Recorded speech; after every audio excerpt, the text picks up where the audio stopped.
Coucou à tous, on se retrouve dans la guidance du jour, donc je vous laisse choisir la carte ou les cartes qui vous attirent le plus et on va aller voir votre message ensemble.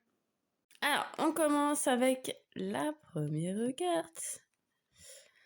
Bon, alors vous là, pour ceux qui ont choisi la première, j'ai l'impression que vous êtes beaucoup à douter. Ça me parle de doute quand même, hein, parce qu'on voit la carte de l'amour, mais je ressens quand même encore des remises en question.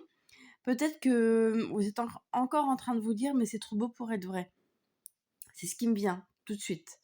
Là, on vous pousse vraiment à arrêter d'être dans cette énergie-là et de voir, bon, je vais pas dire de voir le bien partout, mais on vous pousse vraiment à ouvrir votre cœur. Là, on vous a trop poussé à le fermer. Ouvrez votre cœur et vous verrez que vous aurez de très belles surprises. Là, on vous dit vraiment que c'est pas que l'amour amoureux, mais c'est même l'amour de vos proches, de ce que vous faites. Enfin voilà, ça vous parle d'amour sur tous les plans.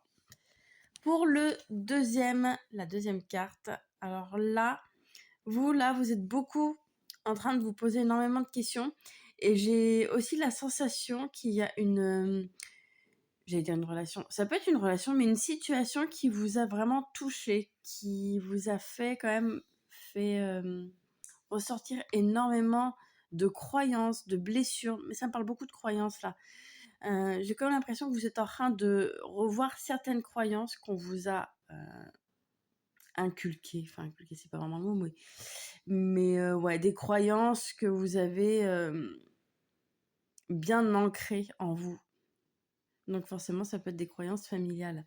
Là, clairement, on vous dit que vous êtes en train de nettoyer. Et c'est pour ça, il y a une tempête à l'intérieur de vous parce que vous nettoyez, vous épurez des choses qui ne vous appartiennent pas.